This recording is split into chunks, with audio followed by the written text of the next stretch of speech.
Good morning, all. On behalf of SICKI, I'm welcoming you all for the session on COVID-19 best safety practices on a safe environment. Now I'm requesting Mr. Ratnavel Rajan, Co-Chairman, SICKI HR Committee and Head HR of Ball Beverages Private Limited, to give the welcome remarks. I welcome you, sir. Hi all. Good morning. Good morning, Rajan. Hi, morning. Good morning, sir. Good morning. Good morning, sir. Very good morning, sir. Good morning. Good morning, Ramki. Still, some people are joining. Few are new to the Microsoft Teams, so they just ping us and joining in now. Let us give a minute time more before we get started. Happy to see Mr. Dr. Manoj Mishra, who is Plan Director of Ball Corporation here. Warm welcome, Manoj. Thank you, Rajan. Thank you. And good morning, everyone.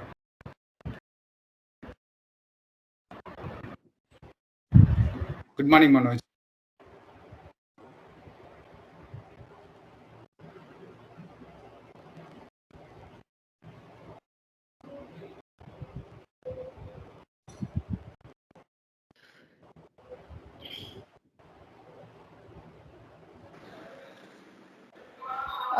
Now I request Dr. Isabella Princess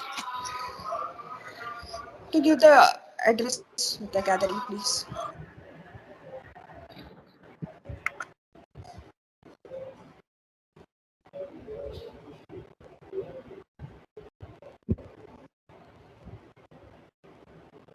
Saranya, can you come again? I think your voice was not clear.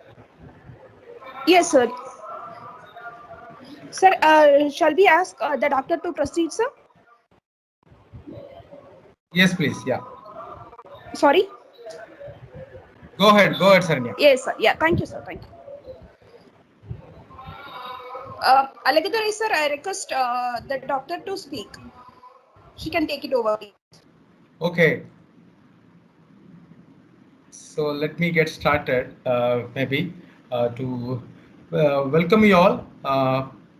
Warm welcome from SICKI, South India Chamber of Commerce and Industry, one of the uh, organization which is there from the more than 100 years. So we are very happy to have the eminent speakers today. And thank you, Saranya, first of all, for arranging all these sessions for us.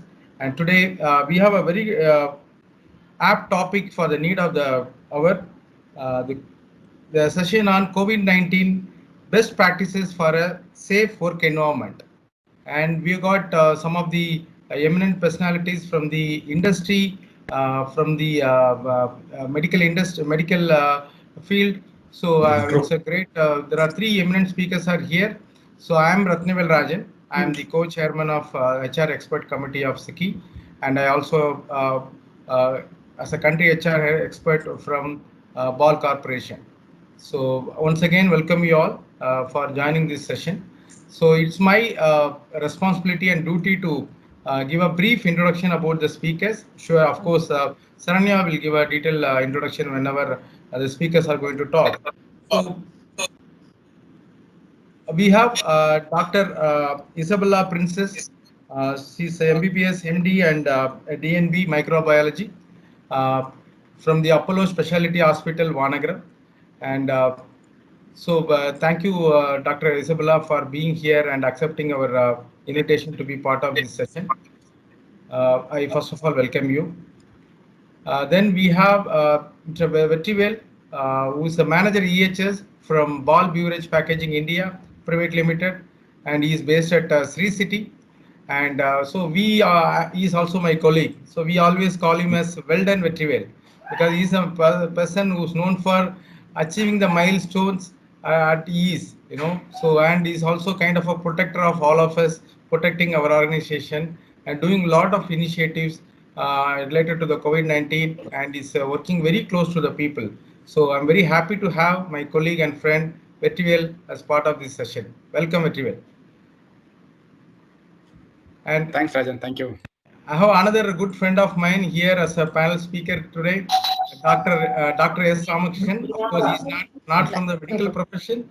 He's a doctor with academic excellence, and he's a deputy general manager HR of Parley Agro Private Limited.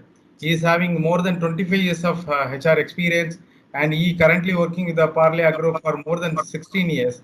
And he is known for his excellent interaction with the students, community, and delivering his lectures in various colleges, in seminars and conferences. And he is also part of the executive committee of a HR forum called SHAR, which is in Sri Perumbudur. And he's a very good human being and working across supporting the human being in this COVID-19 pandemic situation. So warm welcome, Ramki, for this session. Thank you, sir. Thank you. And last but not the least, the person who is going to deliver the vote of thanks today is my brother Vaidyalingam, who is also part of the SICKI's HR expert committee and is also head HR of Kikuva India Private Limited, which is based at Sri City. And he is also closely working with me on some of the NGO activities of Orni Foundation. So thank you, Vaidhi, for doing all the coordination from HR side. Thank you. Thank you, sir. Thank you. So I think I do not take much time of all of you because we have experts here, especially Dr. Isabella Princess is here, who is going to be the first speaker of us. She's a microbiologist. She's an inspection. A lot of things she's already doing. I've seen some of other sessions with for the industries and the organizations, and she's already spreading awareness related to the COVID-19, and it's a very we should be really grateful to Mr. Chandrasekhar of Apollo Hospital, who was able to get the time of Dr. Isabella today amidst all the busy schedule of her. So thank you, Dr. Isabella, and over to you.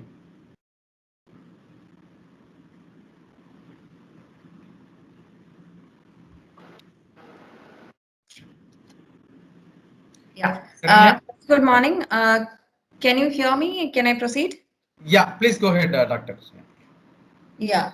So right now, I think we already know that we are in the middle of this second wave of the COVID-19 pandemic. And what I would always, prefer telling and delivering in my speech is that prevention is always better than acquiring the infection. So let's go ahead and see where we are and how well we can protect ourselves and our families from acquiring COVID. And in case a person has been infected also, how do we rehabilitate is what I'm going to talk to you about.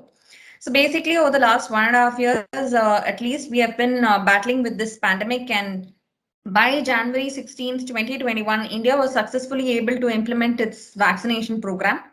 Not much of data I'll be telling you about, but this is what has been happening in our country, wherein the first wave gradually begun and peaked around September. And a gradual dip was seen in the cases. Also, we did not touch zero. If you can see there in the map, we can see that we never touched zero. So always some point in time, there were cases in the community. And right now we are in the down slope of the second wave, as we can see right now. There are active cases in our country is around close to 2 lakhs over the last period of 7 days. So the deaths are also, we have seen that it is increasing. Now, this is all just the reported numbers. We still don't know if the numbers are underreported. Of course, vaccination is a good initiative. Problem is there is some hesitancy among the population, and we see that only 3.1% of our population is fully vaccinated against COVID-19. So if a person has any of the symptoms of, like specific to COVID-19, see, it is going to overlap any other viral infection. So these are the signs and symptoms. But the problem is, if a person is going to acquire severe COVID, he will either have a shortness of breath, confusion, chest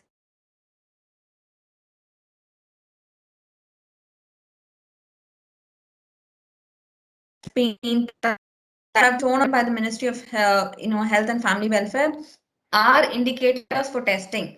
So we do an RT-PCR as a confirmatory test for COVID-19. As we know, from the moment the virus enters your body, the person becomes infectious. Symptoms might, however, peak around 5 to 7 days, and slowly the viral load will fall down. Immune response kicks in at the beginning of the second week after onset of symptoms. So the first week is very crucial. So early diagnosis is very important. And confirmed cases are those who are detected by either an RT-PCR or an antigen test. Antigen test is usually not recommended as, in certain governments, in the certain states governments. Now we have a lot of home tests that are available to us. These are based on rapid antigen test. So if a person is not able to come to a hospital, they can always go ahead, and the guidelines have been given by the ICMR. This is the name of the kit that is there, and the app has to be downloaded and entered. The problem with rapid antigen test is that if a person is symptomatic and however the test comes negative, you will always have to confirm with an RT-PCR to say that it is whether he's a true negative or a false negative. As I said, antibodies will start rising in your blood around the 7th to the 10th week post onset of symptoms. And this test is recommended by the ICMR only for seroprevalence studies and should not be used as a diagnostic purpose. So either an RT-PCR or a rapid antigen test, once a person does and he tests positive, we categorize them into one of the three categories: mild, moderate, or severe. To put it in very simple terms, mild cases are 80 to 85% who will just require home isolation and home care. They have a good saturation of oxygen in the blood. Moderate cases are those who have a saturation of around 90 to 93% in room air. They do not require oxygen therapy. So moderate cases will require admission because the saturation is dropping. Now, severe disease is those who require admission in an ICU where the saturation of blood is below 90%. So this is a crucial state wherein if a person goes into a severe disease, the mortality rate is going to be pretty high. Now, as I said, the earlier the person presents to the hospital, the better, because whichever drug is being tried out, even on a trial basis. Now, we know that there is no definitive therapy for COVID-19. Recently, we see that remdesivir or monoclonal antibody cocktails, which have been introduced in the market, are of use only during the first week. So once the person goes into a severe disease, it is almost irreversible. The damage is going to be severe. So there is no definitive therapy. This is what we are trying to tell. But the thing is, we are trying out a lot of drugs for treatment. And if the person presents at the right time, and it is not like a blanket rule that we use for all patients. So based on the patient condition, based on oxygen requirement, we decide what to give. Now, of course, with a lot of use of steroids, we have ended up here to get super added fungal infections. However, common only in uncontrolled diabetic patients and who are on immunosuppressants for a long period of time. The bad combination here is steroid, diabetes, and COVID-19.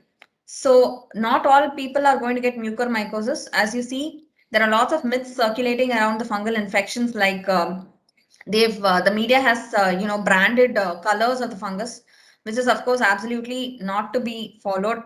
We either call it mucormycosis, aspergillosis, candidiasis. So every fungus has a name.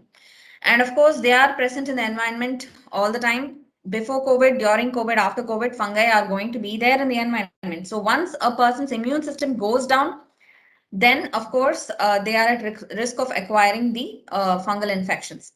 So there are lots of myths like whether the infection can be transmitted from one human to another. I'm talking about just mucormycosis and fungal infections, which is not true.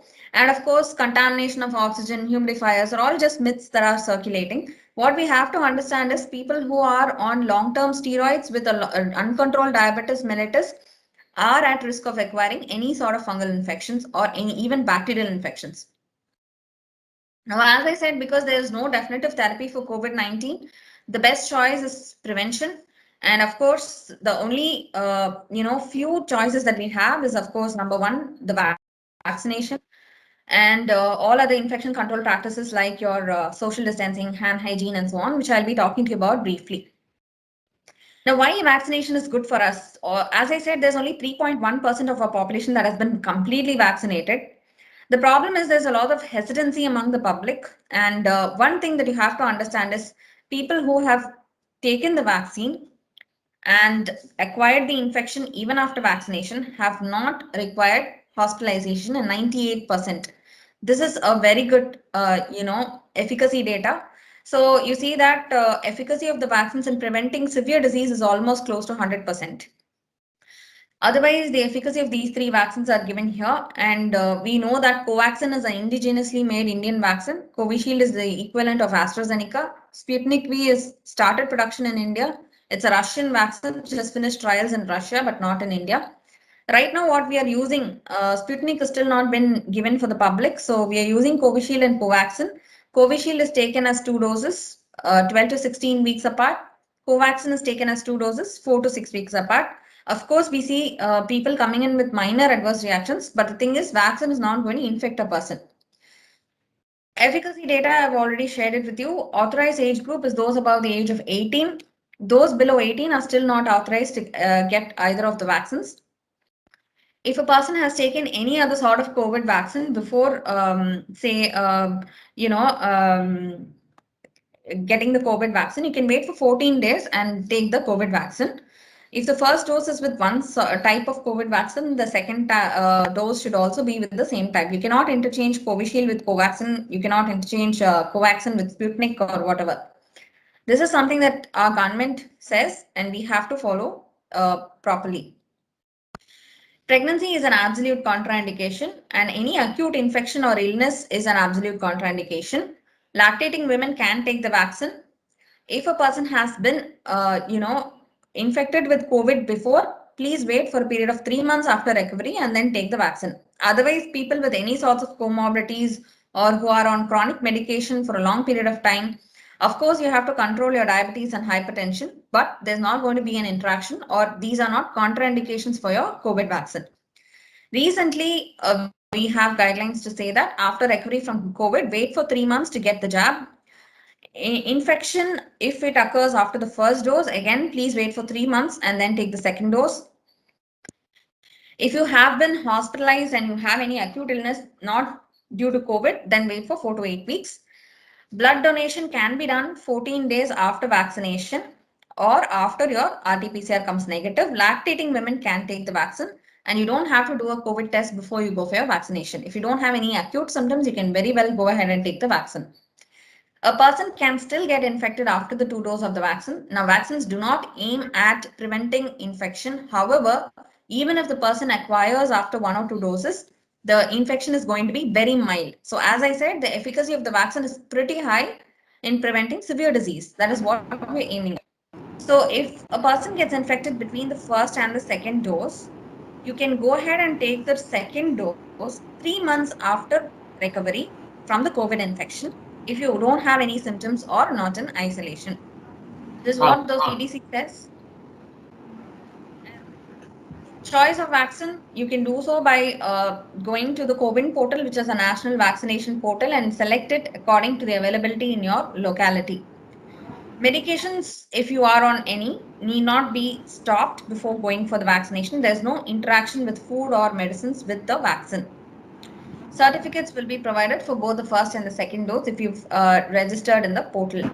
Comorbidities are not a contraindication for receiving COVID vaccine. Of course, people with comorbidities are at high risk of mortality, and definitely they have to be given priority to take the vaccine. Duration of protection, as of now, we know that at least for a period of 9 months to 1 year, we'll be protected with both the doses of the vaccine if you don't discontinue. So requirement of booster is all going to depend on studies and clinical trials that have to be published by the government. We know that there are lots of variants. Of course, these vaccines have good efficacy against the variants also. That is what the existing studies tell us. And although we have taken the vaccine, we have to make sure that we follow all infection control practices. So this is how the government was phasing out our vaccination. First was for frontline workers, then we vaccinated those above 60 and 45 with comorbids. Then we vaccinated people above 45 irrespective of comorbids. From May 1st, we started vaccinating those above the age of 18 years of age.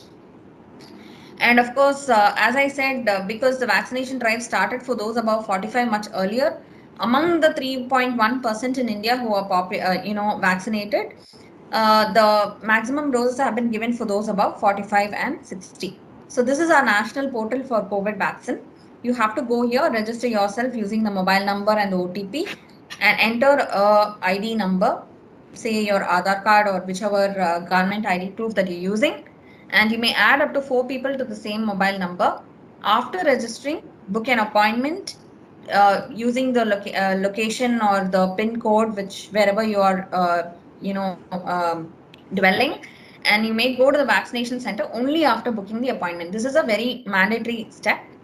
After getting the jab, you'll be observed for a period of 30 minutes for any serious or severe adverse reactions. Minor adverse reactions can be managed at home. In case you have any adverse reaction, you may always go back to the website or the vaccination center and report these. So 1 in 4 to 1 in 10 people roughly get a very minor adverse reaction which can be managed at home. Although you get vaccinated, the other measures that we have to practice are social distancing. So every time the virus replicates, there can be a variant or mutant that is arising. So we have to cut down the chain of transmission. How do we do that? No social gathering, social distancing of 2 meters between one another. And of course, make sure that people in the vulnerable age group or, people who cannot get the vaccine, like pregnant women, should be kept away from other people who go out and come back home. Frequent hand washing is mandatory. I'll be talking about these and how effectively these can be done. The more you are in contact with people, the more you are at risk of acquiring infection. Open, ventilated spaces and open outdoors are always better than closed spaces. This is not an airborne infection, so people in close proximity are the ones who are going to transmit the virus. However, tiny droplets can remain suspended in the air for quite some period of time if an infected person has coughed or sneezed. The less time you spend with people, the better. That's why we say lockdown is definitely helping a lot. Social distancing is something that has to be forced on people in our country. This is how we do, and we have to make sure that people are seated 1 to 2 meter distance in all directions around them. This is what social distancing actually means. If it is, feasible at office spaces, we have to make sure that the cabins are separated from each other. And of course, never face a person face to face, because even speaking or eating together can help the droplets to escape from the nasal cavity and the oral cavity. So even at mess or canteens, wherever employees are having the food, because they're going to remove the mask, you have to make sure that they don't face each other. They sit facing the back of the next person and 1 to 2 meter distance in all directions. This is very important to understand, not just one direction. Social distancing is something that we have to make sure to follow, and of course, small children don't acquire infection that easily. Although they acquire, it might be a mild infection only, but they might carry and give it to other vulnerable people at home. So please make sure that children don't go out of home unnecessarily and they don't infect the vulnerable age group. So social distancing has to be practiced at home also if such situations are encountered. Now, next that we have to understand is the most important. So the next most important aspect that we have to understand is hand hygiene. Hand washing can be done with normal soap and water. Hand washing should be done for a minimum duration of 1 minute. If you're using an alcohol-based hand rub, it should contain 70% ethyl alcohol and chlorhexidine. It can be done for a period of 20 to 30 seconds. And all the steps should be followed to make sure that your hands are clean in all directions. So we call it 6 steps of hand hygiene, which is given by the World Health Organization, that has to be followed. And every time you wash your hands with soap and water, and also using your alcohol-based hand rub. Masks are another important thing that we have to, continue following. Every time you step out of home, make sure that you wear a proper mask, and the mask should be tight fit. It should not be loose. It should not come below the nose, because the virus is a respiratory virus which is going to enter the nose. So most of the times we see people, 90% of the people walking on the public areas are not wearing the mask the proper way. This is a very common issue that we face, and most of the times it is like the mask is around the mouth, which is absolutely wrong. They are definitely at risk of acquiring COVID. So make sure that the masks are secured with the loops, and the mask is covering from the bridge of the nose till lower down. World Health Organization says that people above 60 and those with comorbids will require a 3-layer surgical mask. 3-layer fabric masks are advised for those who do not fall under this category. You do not require an N95 mask in the public. 3-layer fabric masks are important because the innermost layer is comfortable for the skin. The middle layer is made up of filter, which is going to filter aerosols. The outermost layer is hydrophobic, which is not going to absorb water. So the droplets will not survive there for they're not going to penetrate the hydrophobic layer and enter the filter layer. Masks with valves should not be used. Please make sure that these are strictly followed. And of course, no handshakes. Don't share your mobile phones. Don't share any other inanimate objects, because if a person has not cleaned his hands properly after coughing or sneezing, then the viral droplets can be transmitted to the next person. Of course, we see that people say, eat this, eat that, this will prevent you from acquiring COVID. All these are just myths. Of course, we have vitamin C, D, and zinc, which are, advised for people to boost the immune system, but they don't have any anti-COVID properties. If a person is in home isolation, make sure that you monitor the saturation every single day for a period of, at least 4 times. We say 4th hourly, and monitor the home, body temperature. Cross ventilation should be ensured. And proning is something that we advise for people with a moderate disease. So if a person is in home isolation, make sure that the windows are open and there's a proper air circulation occurring. The surfaces and the furniture should be cleaned with sodium hypochlorite solution. Monitoring charts have to be maintained every day. So we say a home quarantine for 14 days. People usually monitor for 1 week and they let it go. But that is not the case, because as I said, second week is a very crucial period. So you have to make sure that they may not feel breathless, but the saturation will be low. This is something that we usually encounter, something called happy hypoxia. This should be avoided by monitoring saturation to be able to pick up such cases. And if the person is having any difficulty in breathing, or the saturation is below 94 and there's pressure over the chest, then you'll have to definitely come for a hospitalization. So this is how you monitor the saturation, and make sure that you continuously monitor for a period of 1 minute, and then you take the reading. Children should not be used the same pulse oximeter as what is being used for adults. So proning is definitely helping in people who have a saturation below 94%. Otherwise, it's fine. People who have recovered from COVID can very well go ahead and do some exercises, minor exercises to, come back to normal and for the lungs to breathe normally. So a daily exercise, mild to moderate exercise, is definitely advised.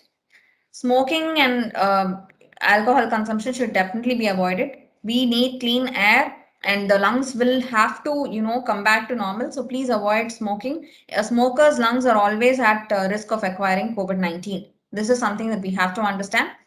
Of course, protein-rich food is something that we advise, because any viral infection as such is going to exhaust you a lot. So fresh food, which is rich in proteins, and consume unsaturated fats. Cut down on salt and sugar. Keep your diabetes and hypertension under control. Diabetics should be very careful, because if the immunity is going to go down, then we are going to get a risk of superadded bacterial or fungal infections. And definitely don't eat out. We don't know how the packages are going to be. Vitamin C, D, zinc, and protein, rather than taking them as supplements or tablets, you can take them as dietary food supplements. So these are the foods which are rich in everything that I have mentioned to you. And most importantly, we have to give a lot of psychological support and remove the fear out of people who've gotten infected with COVID. And the most important thing is they're going to come back to normal. It might take some period of time, for especially those who have a severe COVID or a moderate COVID will find it difficult to come out and come back to normal, rather than people who have a mild disease. So these are the types of counseling that we have to give to people. Although they have recovered from COVID, please advise that they stay at home, they wash their hands frequently, they don't come in contact with the public, and wear a mask the proper way. There are lots of myths that are being circulated in the social media, which I want to clarify based on the government data that is available to us. As I said, COVID is not airborne, meaning it does not travel long distances. However, if a person has been infected and coughed or sneezed, then the aerosols are going to be there in the environment for a long period of time. So always step out of home with a mask. Home is definitely safe. And one more thing that you have to understand is we see a lot of people taking steam inhalation, thinking that it will prevent them from acquiring COVID. Absolutely not. Of course, more steam inhalation is only going to destroy the nasal, epithelial cells. Vitamin C will have any preventive role from acquiring COVID. Of course, you can take them over a long period of time to acquire good immune system. Same with any naturopathy medicines. No scientific evidence all this. Our own government has told that. And of course, we see that during the second wave, we see a lot of myths saying the new strain is very infectious. All these are myths. Please don't, get scared or be in fear because of all this. Absolutely, the new strain is more infectious. We agree to it, but it's going to cause the same type of infection that we are actually seeing. And the treatment that we follow is also the same. And RT-PCR is the confirmatory test. So every time a person gets an RT-PCR positive, it is definitely positive. And we see that certain studies are coming out saying vegetarians are at less vulnerable risk of acquiring COVID-19. Absolutely not. This is again a myth that we are coming across. And oxygen concentrators need not be used at home because they should be used with the monitoring of a healthcare professional. So please don't encourage such things. We use oxygen concentrators in certain hospitals. They use it because because of ventilator availability or oxygen scarcity. So this should not be used at home unless and until advised by a physician under his observation. So vaccines are just not the medicines. You have to make sure that although you're vaccinated, you will have to follow all infection control practices. And just because a person has gotten COVID before doesn't mean that he will not require a vaccine. Very well, it is advised to take the vaccine, although you have recovered from COVID. So finally, I would like to conclude by saying, please don't forward unauthenticated information on social media. It is causing a lot of confusion and fear among people. And the government also has clearly told and mentioned that please don't do such things, because we see that more than 60% of the news coming out on social media are false. So unless and until it is from an authentic, source, please do not believe and do not forward such information. So I would like to end by saying that we are still in the, although we are in the seeing a dip in the number of cases, we're still in the second wave. We see that social distancing, masking, hand hygiene, and of course vaccination now are the only preventive measures. Some people have, followed all practices, and somewhere there has been a loophole through which they've acquired the infection also. It's fine. Because 85% of the time it's going to be a mild illness. And if you're getting vaccinated, the risk of severe disease is going to be very, very, very less. So positive reinforcement is all that we have to give for certain people who are acquiring the infection also, even after practicing all the infection control practices. Thank you very much. So if you have any doubts, I may answer your queries right now. Thank you, Doctor. Thank you for the importance of COVID vaccination you've addressed us. And thank you so much for addressing in this awareness session. I request participants, if you have any doubts, you can unmute your mic and you can speak with the doctor, please. Good morning, Doctor. Thank you so much. Quite a lot of insight from this session. Highly appreciate your patience in taking us through. My name is Suresh Babu. I work for Kellogg India. Doctor, could you please brief us the difference between Covaxin and Covishield? What is the differentiator in terms of vaccination and how effectively, which provides immunity? Can you also tell us, from which from when actually the immunity starts building in?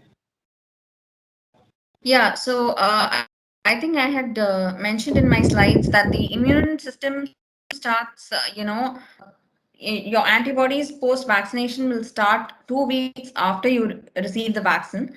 And of course, Covishield and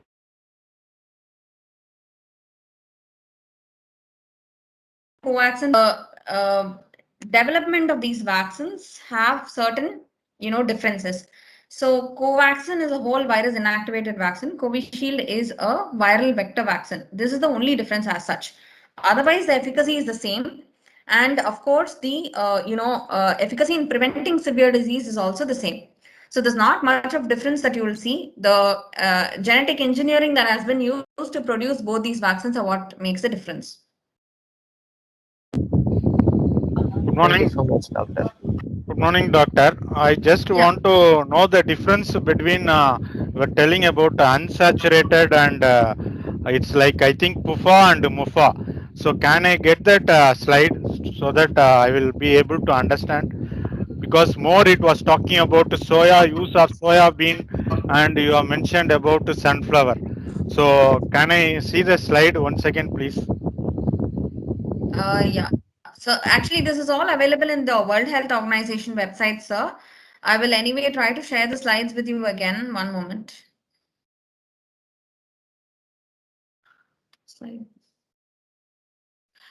Can I share the slides with you later on so that you can have a look at it? Now, I'm not able to share it again. Is that okay? No issue, madam. Thank you. No issue. Yeah, we'll share it with you to the HR through the mail.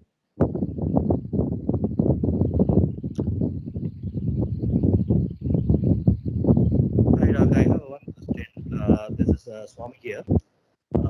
This is related to the Covishield and Covaxin mix match. The day before yesterday in UP, if I'm not wrong, around 20 villages, they tried this particular method. Those who are given for Covishield, the second dose they given for Covaxin. So is it any harm or any clear studies are available? Even the government has not given a clear information on this particular topic. Yeah, so the initial report that was given to us by the government, that is what I have mentioned in my slides also. They do not agree on interchanging the two types of vaccines between the first and the second dose. However, I'm not sure about this claim, which is, which you have actually told right now. So we don't know. There are no trials to say that what will be the harm if you take the first dose and the second dose to be a different type of vaccine at all. So, and of course, the government also does not support right now based on the data that is available. So we'll have to wait and see. I really don't know. This is a very new vaccine. And right now the government says, no, don't interchange the two types of vaccine.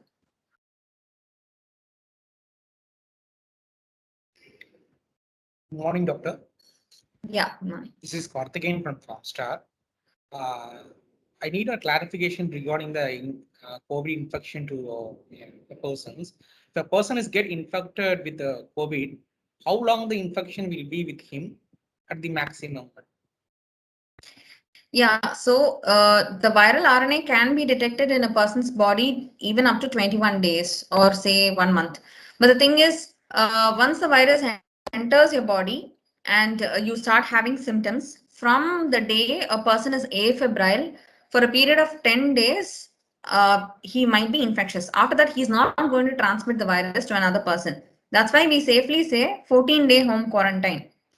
That's the reason we say 14 days. So you can safely think as 14 days. So from the day you test positive, for 14 days, you might be infectious and spread the virus to other people.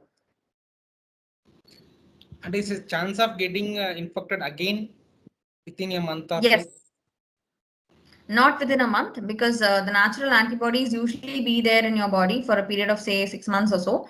But we have seen reinfections of people who have gotten COVID in the first wave have gotten infected in the second wave. Although the percentage of reinfections is quite less. Okay, thank you. Madam, Rajesh here. Yeah. Ma'am, one question I have is, there are some people in our plant who has become positive, and what is the best or ideal protocol for them to join back? Okay, so based on joining back, every company has their own policy. So you have to frame your policy to say when the person has gotten the RT-PCR positive. So safely, we would say get a medical advice. If the person has seen a consultant and advised home quarantine, After how many days they have asked to repeat the test, or do not repeat the test. Sometimes what they do is, now we don't repeat the RT-PCR after home quarantine. It is not recommended by the ICMR also. So after they finish the home quarantine, it will be safe for them to join back. That shouldn't be a problem. So as I said, 14 days post onset of symptoms. Yeah, why I asked this question because I have some of my friends who took almost 30, 35, 40 days to become positive. They repeated 3 to 4 times and then also they were positive, and after that only they got negative. So such people, if they come inside the plant, there's a chance of always transmitting the disease, right? They cannot transmit the disease after 14 days. As I told you, 14 days after onset of symptom or 14 days after COVID positive, they usually don't transmit the virus. Okay, yeah. Thank you, Although madam. positive, because the dead viral RNAs will also be picked up in a PCR. Okay. Thank you, ma'am. Thank you. Good morning, madam. Myself Muni. I'm from Kikuwa, India. I have 3 questions. One is, if person is taking the vaccination, during that time he is having a COVID. Is there any effect is there for him? He's having, sorry? He is having a COVID-19 infection. No, if a person is COVID positive, he cannot take the vaccine. I clearly mentioned that you have to wait for 3 months. Asymptomatic and he has take the vaccine. Is there any effect is there on his body? No, it is not going to interact. Asymptomatic, see, usually we see very, very, very few people having asymptomatic COVID. So definitely a person who is having COVID has either mild symptoms like sore throat or cough or anything, definitely it will be there. So asymptomatic carriers are very, very, very few. And at that period of time, you should not have an acute infection when you're taking COVID vaccine. Second one is, can during COVID-19, some of them are facing the post-COVID symptoms. So how we can identify the before that? Can we identify those and we can take the medications before that? Mild cases don't have any post-COVID sequelae, usually. Moderate and severe cases who require hospitalization, especially ICU patients. I think I mentioned about that in my slides again. ICU patients who are on long-term steroids, uncontrolled diabetes are the ones who are at risk of acquiring these fungal infections and all other post-COVID infections. That will be taken care of in the hospital itself when they are in the ICU. Of course, surgical debridement is required for mucormycosis in case it's a rhinocerebral mucormycosis. If people are going to come back home for a period of, say, after discharge, 7 to 10 days, you have to monitor for, a headache or, severe sinus pain, nasal discharge, blackish nasal discharge. These are things that have to be monitored. I think I clearly mentioned in my slide about that. So, yeah. Thank you, ma'am. Thank you so much. Ma'am, yes, Sridhar ma'am, from Rana NSK. Yeah. I have one small doubt. If person having the mild symptoms, so same day we performed RT-PCR or we wait for the 2 to 3 days after 2 to 3 You days? can do it on the same day because, as I said, if you're going to develop symptoms, even 5 to 7 days before that, the virus would have entered your body. So, day of onset of symptom, the viral RNA will be there. Okay, we perform same day only, no issues. Yes, yes. Okay, thank you. Good morning, madam. This is Srikanth from SRF Limited, Gumadipundi. Actually, I have a problem with before last 2 years before that GERD issue. But without knowing of GERD issue, I have checked with my Triple M hospital, do that CT angio also. So I can take now that vaccine for the COVID. There is no issue for that. Definitely, no interactions. I already having a GERD issue also now. No problem. I am taking medicine There's for the not going to GERD. be an interaction with GERD medications. In case you want a double, whichever medicines you're concerned about, you may also get an opinion from your physician who's prescribed it to you, and then go ahead and take the vaccine. Okay, okay. For the specific medications, if you're worried about. Only GERD issue only. No, whichever medicine you're taking for it, you can always ask your general physician or the person who's given you the medicine whether it's going to interact with the vaccine to be just sure, and then take the vaccine. Okay, okay, thank you. Doctor, excuse me. Hello. Yeah, sir, go ahead. Can vaccination make a person COVID positive? Not at Because live all. virus is No. being detected. Please One of don't my believe friend. all these myths. As I said, there are lots of myths going on. A vaccine cannot infect a person. They are not live vaccines, viruses. They are killed. They're just part of the protein of the virus that you're taking. It is just going to boost your immune system. That's all. Because one of my friend told. No, I'm sorry. I don't know. That the information is not authentic. Vaccine cannot infect a person. They are not live viruses that we are giving to you. One is an inactivated vaccine, which is the virus is completely killed and then given. So they're just proteins, they're antigens, which is going to stimulate your antibody protection against that specific viral protein. That's all. Okay, thank you. Good morning, ma'am. This is Hema from NS Instruments. So I just want to ask you a suggestion about my mother, who is around 55 years old. So from past 1 year, she has like a bit of bilirubin in her. Like she's been tested, and recently also it's been 1.1 mg. So is it okay for her to go for vaccination? Do you think that she can able to If it is an have the acute hepatitis, then you'll have to wait and for it to get resolved. If it's a chronic issue, then yeah, as I said, if these kind of situations, you'll have to get an opinion from the clinician who's been treating her. Usually, there's no interaction if a person is not going to have any acute symptoms right now. So if there is no acute jaundice now, she's safe to take the vaccine. Okay, ma'am. Yeah, thank you.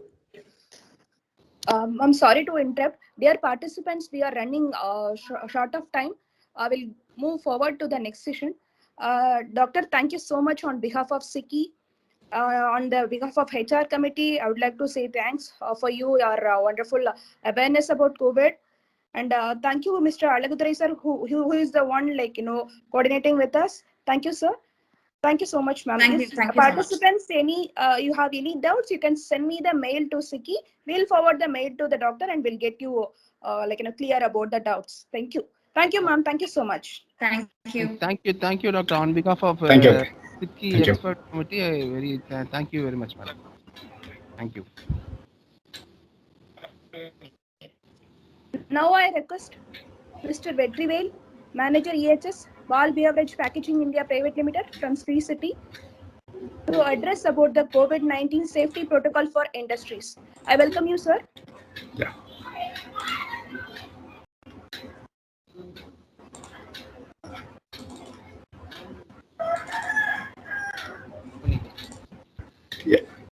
Yeah. Very good morning to all. Am I audible? Sir, yes, sir. Yes, Vetri. Very much. Yes. Is that screen also visible to all of us? Yes, sir. Yeah. Okay. So I once again, very good morning to all, and I would like to thank Mr. Ratnavel Rajan for a brief introduction about me, and also given the opportunity to present our planned COVID safety protocols to you. Just before I move on to that, we follow the COVID safety protocols in the principle of SMS. As doctor has clearly said that SMS, which is most important, which is called social distancing, mask and sanitization. We are currently follow the principle of SMS during the 2020 and then the first quarter of 2021. Now we are moving towards the VSMS. V stands for vaccination. So vaccination, social distancing, mask and sanitation, which is going to be the preventive method to get it to avoid getting it COVID infected. So as doctor has clearly told that COVID infection can take place if you have a direct contact with the COVID infected person, or if that common areas and hand contact with the eyes, nose and mouth, and because of cough, sneezing and talking. So these are the ways that the COVID get infected, and those preventive and corrective actions are given here, which actually as per the principle of SMS, social distancing, mask and sanitization. So which I'll take you directly what we do in the plant. So in order to identify the risk and getting it reported while outside the factory. So what we do is we ask our employee to do self checkup on signs and symptoms. And we also ask our employee, they also avoid close contact with the people who are showing symptoms, and also communicate to us if the roommate or the family members found sickness. Since we have bachelors being staying in our Tada and Sri City area, so there are roommates would be there along with them. So if they are being tested or if they are having any sickness, it will always get reported to us. And also they communicate if any primary or secondary contact with a COVID infected person, so which we get the details of any infections happen. And they also do communicate about all health complaints, not only the COVID symptoms, so that we give them the timely treatment, so that we have a healthy workforce at plant at any point of time. We also insisted our employee to ensure that they are installed with an Aarogya Setu app, so which gives us understanding of the exposure details and the health status. So these are the ways which we do it in terms of identifying the risk and reporting while they are outside the factory. Now we move on to the risk assessment and controls what we follow while travel and within the factory. So mask and social distancing of 2 meters and practicing of good hygiene at all places, which is mandatory. And we have the mode of transport to the factory are the company buses. And we also insist a single rider for the two-wheelers.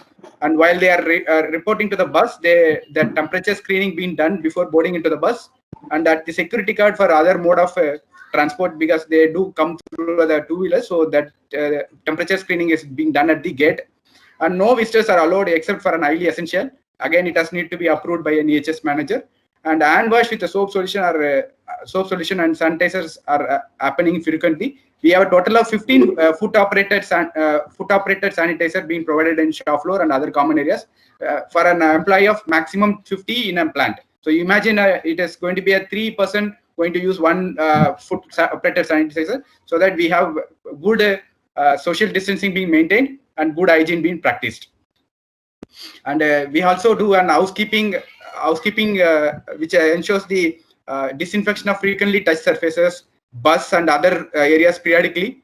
And we also provide a zinc and multivitamin tablets at the first aid center to improve immunity in order as that COVID is going to be affecting that immunity of the body and getting infected. So we, as a proactively, we give them the zinc and multivitamin tablets in the plant. And we insist social distancing, mask and sanitation strictly followed in both inside and outside the factory. And also we insist on avoiding a personal travel to protect themselves and their family members. And if that personal travels are going to take place, it does need to be approved by a shift manager and the EHS manager. And as we strictly communicated them that to follow the government guidelines strictly, and which she already shared that ICMR and the Ministry of Health and Family. Any person affected from the COVID-19? Pardon? Hello? Yeah, let me finish up my presentation so you can ask all your questions at the end of it. Is that okay? Yeah. So these are some of the glimpses what we do in the plant. The temperature measurement before boarding into the bus, and social distancing inside the bus, and the temperature measurement at gate for other mode of transport, touch-free hand sanitation, which we have it in 15 other areas. Social distancing at locker room, since our employee do report with a normal footwear, and they change into safety shoes after coming to the plant, and they also take their gloves and other, so which happens in the locker room. So the social distancing is being maintained there. And also we have a COVID-19 poster displayed at around the plant, and the social distancing at canteen, which is maintained at least at about 1 meter distance. And we ask them not to speak while they're having a dinner, while they are having a food. And also sensor-based hand wash and sanitization before entering the workplace. So it's all the touch-free one, what we provided. And wearing of mask, face shield. So in order to give the double protection at workplace, so wearing of mask, face shield and gloves at workplace, which is a mandatory. And social distancing, which you see that in the plant, they are maintaining it by keeping at least 1 to 2 meters away from that. So this is social distancing being followed during a maintenance activity.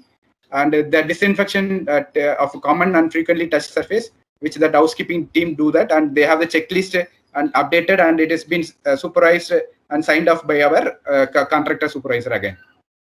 And these are the preparedness actions what we have taken, like basic medicines are at first aid center, which they can take it at any point of time after the doctor's consultation. We have 24 hours of ambulance van and drivers been available with us. and 4 numbers of medical oxygen cylinders being kept with us, and a ventilated isolation room. So, since if anybody found to be symptomatic, and they were immediately isolated into a ventilated isolation room with a telephone facility where we do a complete questionnaire being filled up, and they will be transported to the hospital for the treatment. So we have a tie-up with the local hospital, and 24 hours of medical support, medical officer support being available with us. And we also, in order to make sure that we have the good response in terms of handling the emergency, we have a total of 64 numbers of COVID mock drill being conducted in all the shifts. So these are the scenarios which we conducted on mock drill. So I have the slides related to the COVID mock drill. How do we do it? So this is a questionnaire which we fill it when the person been assumed as a COVID symptoms. So we do fill that details in it, and also we do the close contact identification with through the questionnaire which we interview with them in an isolation room over the phone. So you see that the guy given the detail as duration of contact with Kiran Kumar, Rajesh Kumar, and Balaji. So these are the person's contact, and the workplace contact are also is noted here. HFI sorting area. So how many hours of contact which are all given here, and this is an isolation room where he would be seated till that we arrange an ambulance for transportation. And the areas of improvement are identified, and we take that action against it. And these are the safety protocols what we do. Once the safety system is introduced, we need to make sure that it has been complied and also to ensure that it is regularly being monitored. So there is no observation in COVID audit conducted by an external agency for the last 1 year where we had an COVID phases. So COVID awareness training being conducted during a toolbox talk with the social distancing. So we do a regular toolbox talk with the employees. And the oxygen saturation level is again monitored through pulse oximeter, who actually experiences the symptoms during course of work. And symptoms and all health complaints are tracked, as I mentioned, tracked on a daily basis.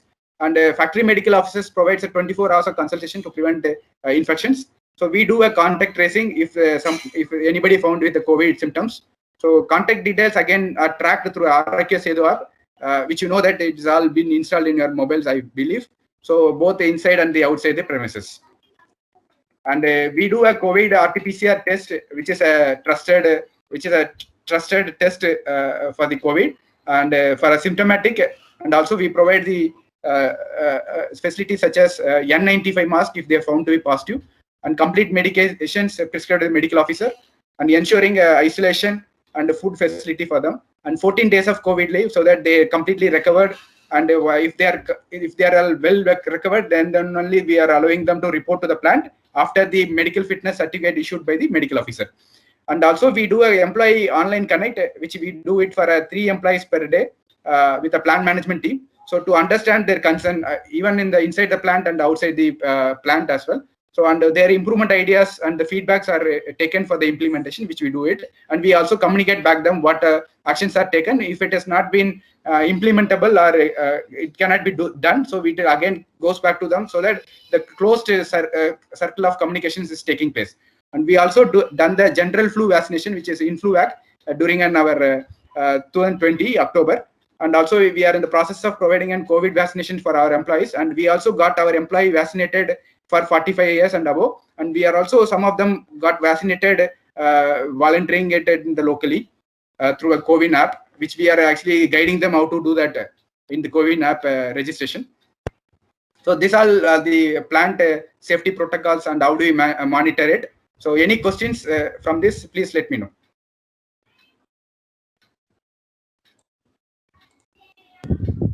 I have one question. At the entry of the gate, do you have face recognition with the temperature controller?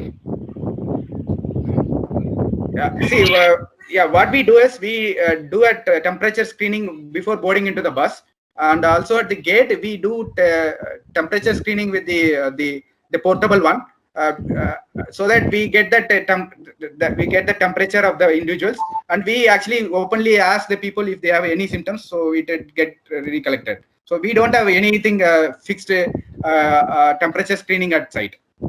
Because now the new innovative thinking, when the large number of people are coming, It is better to have a face recognition and come when you take the temperature from the what you call from the right hand palm or left hand palm. So the temperature will be recorded to the system instead of doing manual interference like through the glass door. It's a cumbersome process. Just want to tell you a suggestion. Thank you. Yeah, no, yeah, I got your point. See, we have maximum of employee being reported at the 20-25 plus. Okay, right. So it's going to be a very less amount of people being into the plant. Since it's a continuous operation with high speed up machines, so it is 20% is more than enough for our plant operation. It is manageable with the manual one, and we did not have any such issues with respect to the temperature. Okay, And, okay. Thank you. I thought your volume of people will be more than 200 plus. Okay, no issue. For 20 people, this is more than enough. Thank you. Yeah, thank you. Any other questions? Hello, sir. Yes, sir. Please, sir. This is Muni from Kikwa, India. Yes, sir. Please, sir. You in your presentation you are told that we are allowed with the approval of PHS manager for essential need of outside person. Yes, sir. During that, what are the precautions you have taken while entering of outside person? So, May I know that? Yeah. See, if the person above 45 years, we insist on that vaccination for them. If it is less than 45 years, then they have to have they have to make sure that they are not reported with a symptomatic. So if all that, then we have the self declaration that they are not been in contact with any of the COVID infected person, or they are not reported from the containment zone. So those checklists which they fill it up and give the self declaration, then only it has been allowed. So one more point I'm going to add you. One of the best practices we are followed in Kikwa is if any person is came to our company, we are giving the powder for smell sensation, and we are giving the bit of salt for taste sensation. Apart from the body temperature, if you are giving these 3 means, we are able to take their exact symptoms. Yeah, I understood, sir. But if they say that means you can follow, sir. Only I got your point. We also thought of this idea, but when you are giving that powder, even if they're not smelled it, they'll say that I'm smelling it. So we will not know whether they're smelling it or not. We only have trust in the people who are reporting it, and we still. So this is only best practices, sir. Yeah, I know that. I thought of that point. Anyway, thank you your point. Thanks, I noted down. So we tried that idea before that as well. Yeah, thank you. Okay.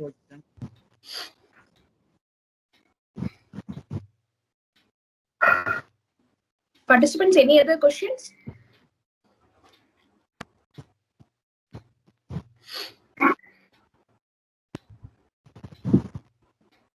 If not, we'll move to the other session, please.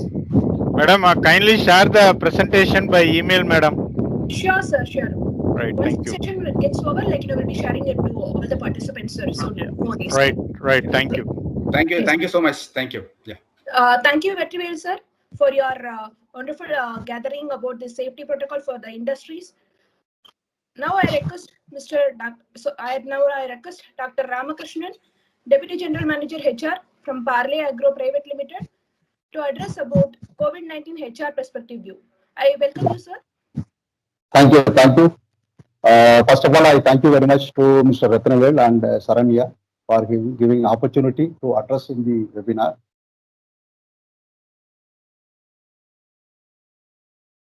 Sir, your microphone is on mute, sir. I request you to unmute, please. Yeah, thank you. Thank you, Saranya. Thank you, Mr. Ratnavel, sir, for giving opportunity to address in the webinar regarding the COVID. So according to HR perspective, I would like to share something about this situation.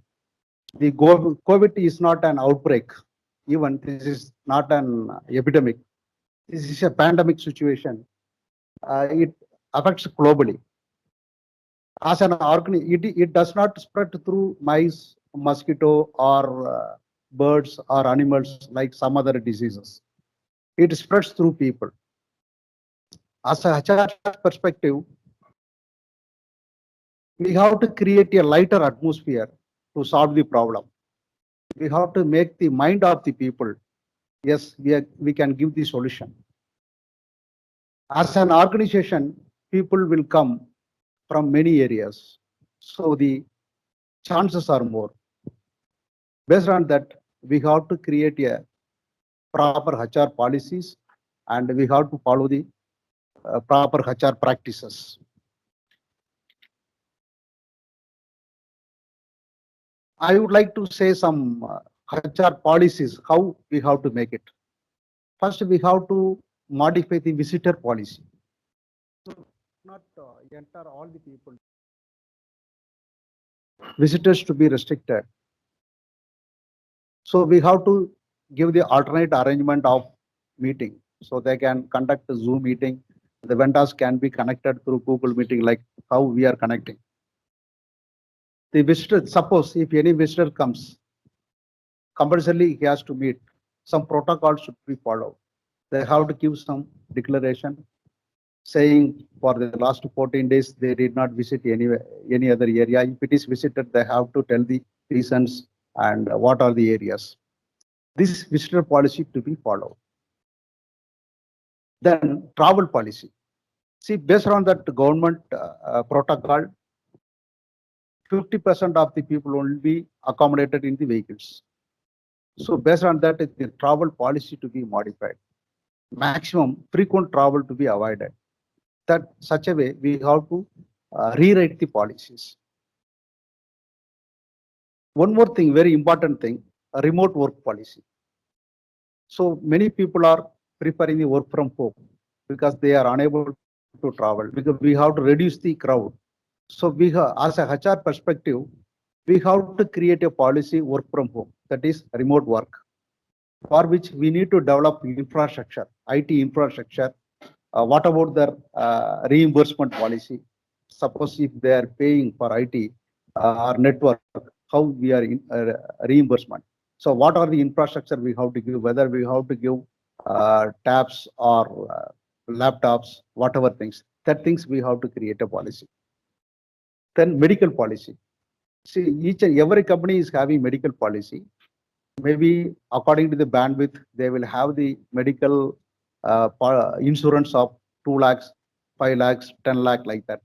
That policy amount to be enhanced because this is unexpected thing. So that the expenses the employees should meet out. So the policy to be rewritten. Another policy is very much important, leave policy. This is unexpected one. So people will avail the PL or sick leave. They can exhaust once a while. So what in our company, what we have done, we have created a COVID leave. If anybody affected, if they don't have any leave balance in other criteria, they can avail COVID leave. So we will not deduct any salary for this as a special leave. If they are producing the certificate, positive certificate, COVID positive certificate, we are approving the COVID leave. Suppose if lines are not running, so the plant is not 50% operative, what we are doing, we are giving the paid holidays for the certain area of the people. So they need not apply leave. So as a management will decide, so these days you need not come. So we can give the paid holiday in order to avoid the crowd. Such a type of policies we are having. This is, for example, I am saying. Apart from the policies, we need to follow many practices to safeguard the people. Number one is social distancing. Already Mr. Vettivel has explained many things. Yet I would like to say something regarding the social distancing. As an industry, people will line up in the conveyors and all. So what we have done, we have provided some separators with proper distance. They could not touch each other. They could not see each other. So such a type of separators we provided. So for which we are ensuring the social distancing. Even the vehicles also, the stop bus also, we have completely blocked all the aisle seats. So 50% only we are occupying. So even toilets and other restrooms and even reception areas and office rooms, everywhere we have crossed the seats. So only we are ensuring the social distancing in all the areas. Then hygienic and health practices. Proper disinfection. So each and every area we have put IPL solutions. Whenever they enter in the locker room or other area, they have to compulsorily use that IPL solution. They have to ensure the hand washing. Every 2 hours, everybody should go and to do the hand washing. Hand washing, they have to do minimum 20 seconds. They have to rub their hand.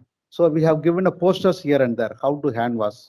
So that things all the employees or contract workers, whoever may be, including visitors, everybody should do the hand washing. And daily briefing also we are doing. So every day we are calling all the people that particular department area. We are briefing every day how they are following, whether they have done hand washing today. Once in 2 hours they are ensuring. Another thing, we completely remove the biometric attendance. So instead of biometric attendance, we enforced the show card. So they need not touch the biometric instrument. So based on the show card, we are ensuring the attendance. And using the stationery also we are restricting. The same pen or the same register should not be used by others. So individually they have to utilize. If they want to pass any information, they can send through mail or WhatsApp based on the requirement. All the areas in drinking water and other area, we have removed all the manual taps. So we have put the sensors, or sometimes some areas we have put elbow like this.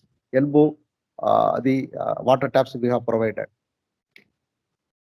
Then the employees entry and exit also we have remodified. So we are entering the people with a staggered manner to the company. So for example, the shift timings is spread over. So 30 minutes different we have put. We modified the shift timings.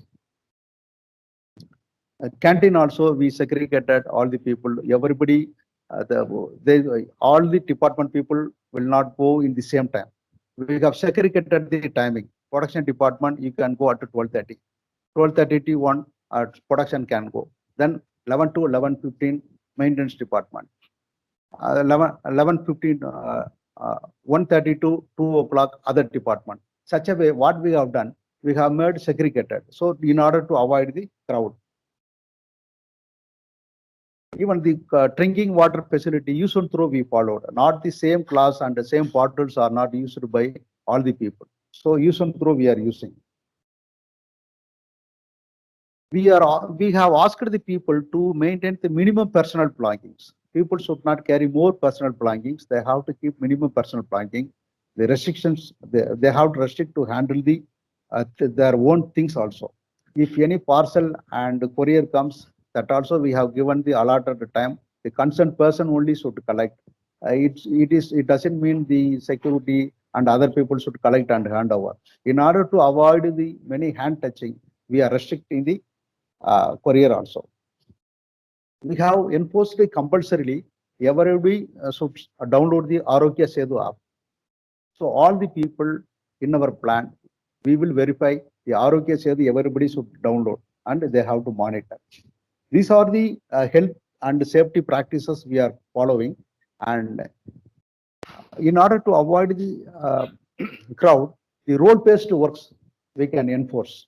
So based on the roles and responsibilities for certain dates that people should come. Such a way, based on the roles we are entertaining the people, and stopping option also we are proposing. So weekly 3 days he can come and complete his job. So that person can come weekly 4 days, or certain time also we can restrict. That is the more important, the communication channel. The communication channel is, it should be a swift and it should be clear and it should be a supportive. It should not be some discussion, long time discussion like that way. It is not allowed. It should be crisp and clear.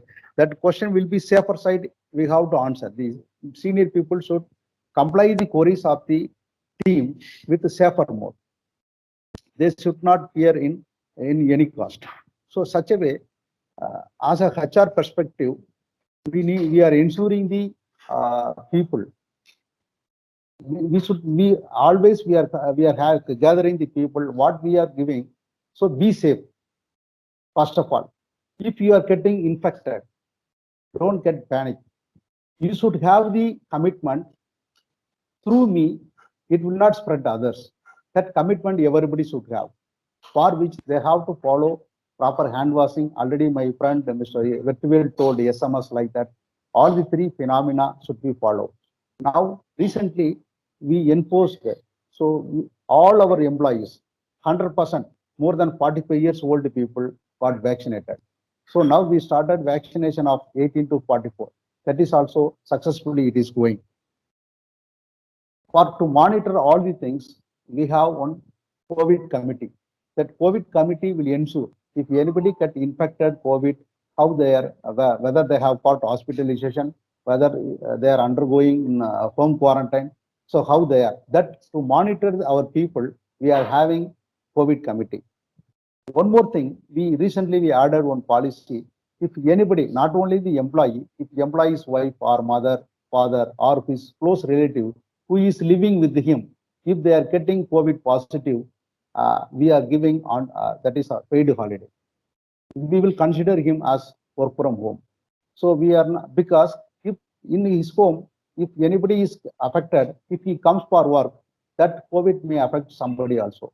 Number one. Number two, that person should support morally to his family members, for which that employee need not apply any leave. So we are giving special leave, special paid holiday to the particular person. So this is the thing I would like to say. Based on the time and all, I would conclude. If any clarification, any doubt, please let me know.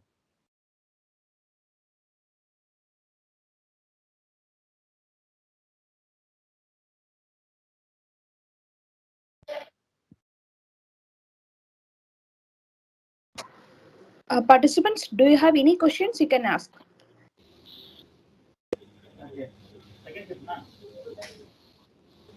Sir, thank you for sharing us the insight. Really helpful. Just wanted to understand, yes, how do we manage the the what do you call the absenteeism? Is it okay to run the factory with the lowest manpower? Yes, sir. It is okay with us. Based on our requirement, it is okay with us. What we are doing, absenteeism, sir, if anybody comes, so instead of 8 hours, we are asking to do for 12 hours. It will be next day, it will be compensated. Okay, great, sir. Yeah, thank you. Such a way we are managing. Yeah. Ultimately, what we have to say, we have to monitor very closely.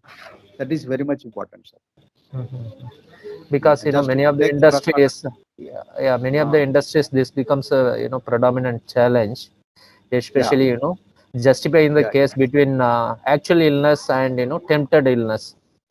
Yes, sir. Yes, sir. And there are some exploitation which happens among the employees in the benefit of true spirit.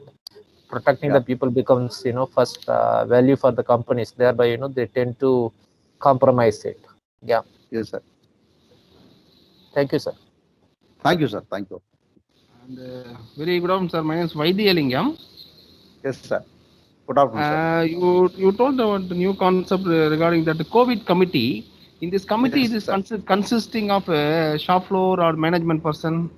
Yes, sir. Yes, sir. Yes, sir. This committee will be consist of HR manager, EHS manager, QA manager, and plant head.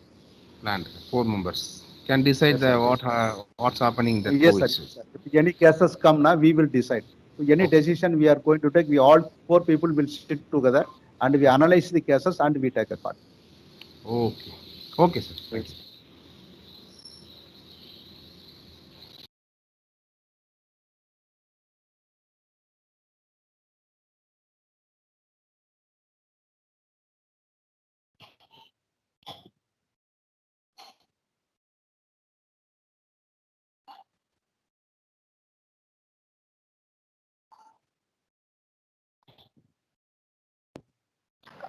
Participants, you have any other questions?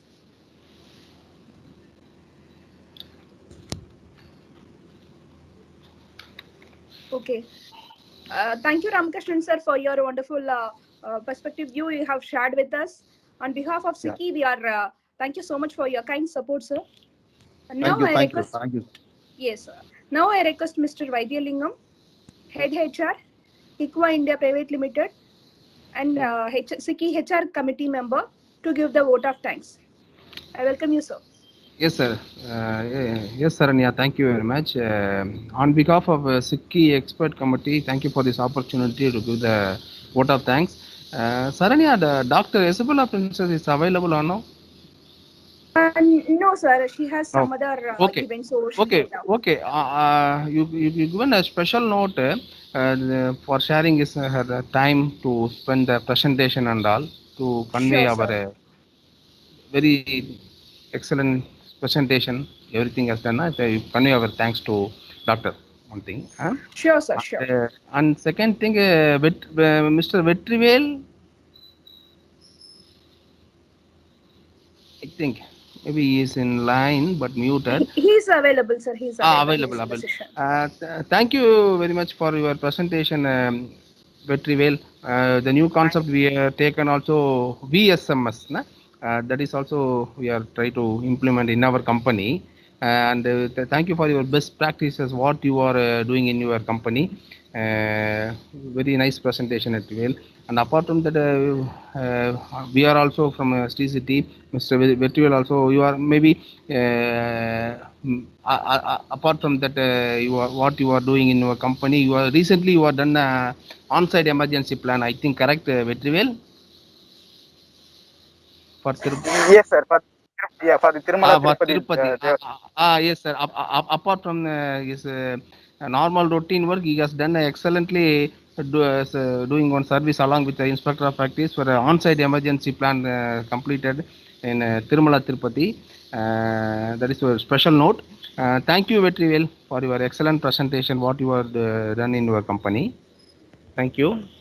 And finally, Mr. Dr. S. Ramakrishnan, DGM HR and Parley Agro. We have taken two major important points from your presentation. The one is called the COVID leaves. That is a new concept. And another one is a COVID committee. These two we can try to implement in our company. This is a new two concept. Thank you very much. Whatever you are, what you are doing now, instead of your based on your experience, you elaborated all the your points. Sir. Thank you very much for your valuable time to spend the presentation. On behalf of SICKI Expert Committee, thank you very much all for Dr. Isabella Princess and Mr. K. Vetrivel and Dr. S. Ramakrishnan, sir. Thank you very much, sir. Thank you, Saranya. Thank you all. Thank you. Thank you, participants. So now we'll end the meeting. Thank you so much. If participants, if you have any doubts, you can send a mail to SICKI. We'll definitely help you out. Thank you so much. Thank you. Thank you. Thank you all. Thank you.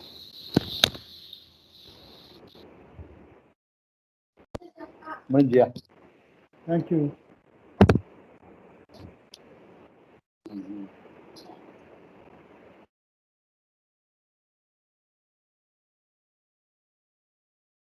Sri, yeah.